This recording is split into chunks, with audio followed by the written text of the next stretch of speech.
黄瓜洗干净后，先控干水分。接下来大碗中加入300克面粉，用170毫升温水和面，先搅拌成絮状，然后再把它揉成光滑的面团，盖上盖子，防止风干。木耳提前泡发，下进锅里面焯水2分钟，然后再冲凉，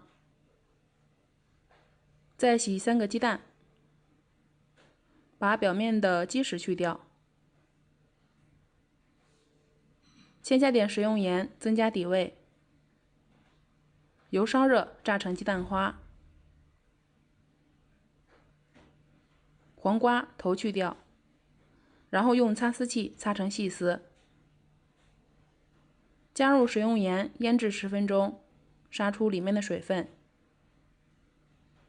再用力把木耳里面的水分挤干净。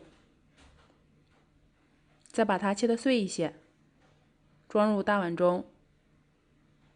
再加半根胡萝卜，再切点葱花进来。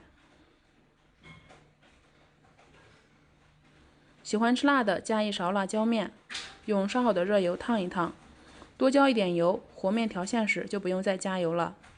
把腌好的黄瓜放到干净的滤布里，用力攒干里面的水分，再加把虾皮提鲜。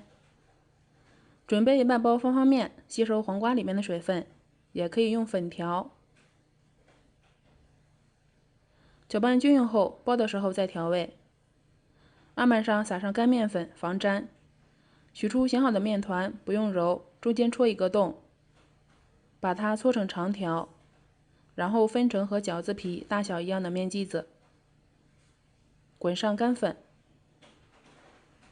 先用后手掌按压一下，再用擀面杖把它擀成中间厚、两边薄的面皮。现在开始调馅，加入蚝油、鸡精、盐，搅拌均匀。包的时候，左手托住包子，右手的拇指和食指捏出褶子，边捏边往上轻轻提拉面皮，这样能够轻松收口。锅先开小火，倒入食用油，可以多倒一些，用刷子刷平。放上包好的包子，盖上盖子，开小火慢慢烙，一直烙到底部金黄，像这样。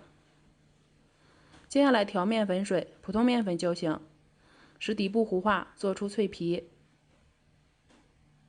倒入包子里，没过包子的1/2处就行。盖上盖子，这个时候转中火。快收干的时候，开盖，撒上黑芝麻、葱花，香喷喷的水煎包就可以出锅了。吃的时候，把它扣到一个大盘子里，我的口水都已经忍不住了。叨起个看一看，这样做的包子一口一个，褶子也很漂亮。里面的馅料清淡营养，黄瓜虽然被煎熟了，但是味道也好吃。早餐或者是晚餐来上这么一盘水煎包，真的是好舒服。现在黄瓜这么便宜，用来做水煎包正适合，非常不错。